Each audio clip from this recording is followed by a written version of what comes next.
concentration of wealth? Do you think that's a risk to the country when the Koch brothers say they can pick the Republican candidate?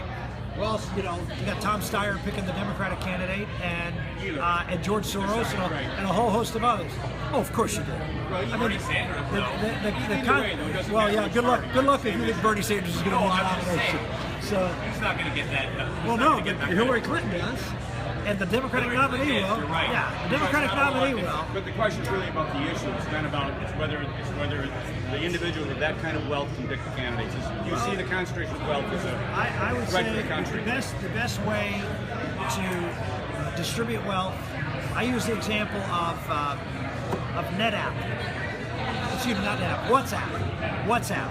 WhatsApp was a company that was sold about a year and a half ago for $19 billion. How many employees WhatsApp had? 55.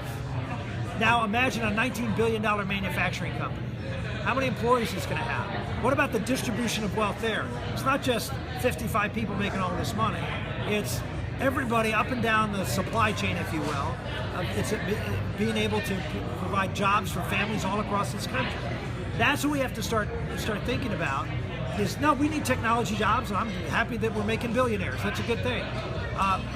But we also have to make sure that we have jobs available and companies that are going to produce jobs for everybody. And I think that's what we do here. Yes, sir.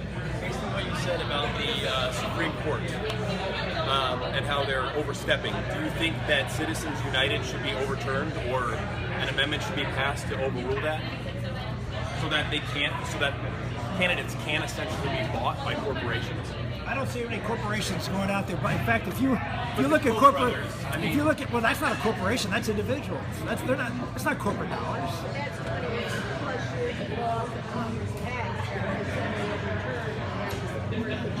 Look, the biggest problem with money in politics is that individuals can't donate everything they want to directly to the candidate. The reason we in Pennsylvania, we have laws, campaign finance laws, that you can take unlimited contributions from anybody but corporations. You can take unlimited contributions from unions. Our governor candidate, not this time, but the time before, the Democrat, took like $2 million from one union. You know what? Everybody in Pennsylvania knew it. You knew if you were electing this governor, you know exactly what he was going to do. And by the way, he did it. I think that's better than the union setting up some shadow organization and funding the candidate behind the scenes. Nobody knows.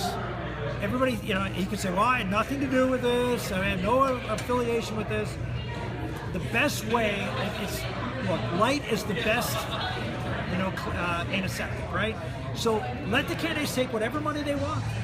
And then you have to go up in front of the American public and say, you just got $10 million from the Koch brothers. What are you going to do for the Koch brothers? Personally, I wouldn't take $10 million from anybody if I was running for president, because it would raise the suspicion, what are you getting for that $10 million? I think you've got to, you have to have the candidate be the person that you're looking at and to see what kind of value structure they have. And so let them call the shots and you analyze them, as opposed to creating these artificial roadblocks, which all they do is funnel money to candidates and you just don't see it. That's what I think Citizens United is not a problem.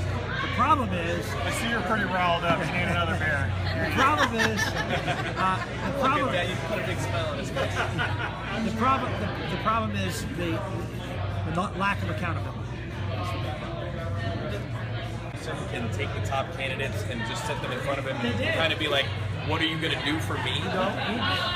He did that in the last race. I mean, he gave the person who was running third in the Republican primary, Newt Gingrich, gave him $10 million. If he had not given him $10 million, my guess is he would have gotten out of the race, and I wouldn't be sitting here having a beer with him, right?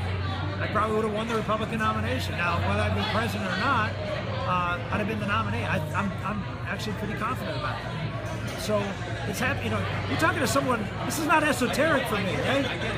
Right? This is real for me. But I have to look at it as not, well, how did this stick it to me? I mean, what's best for the country? And what's best for the country is to have a transparent system where all of the buck stops at the candidate's desk. I mean, when we limit the access to the candidate, then you create all of these shadow organizations that really have more control over the candidate and the candidate's campaign than the candidate does. And I think that's not a good thing. So eliminate super PACs and go straight to the candidate? Everything, there should be no limits on contributions to presidential candidates. Just disclose it all. Sure. Just disclose it all. Yes, ma'am.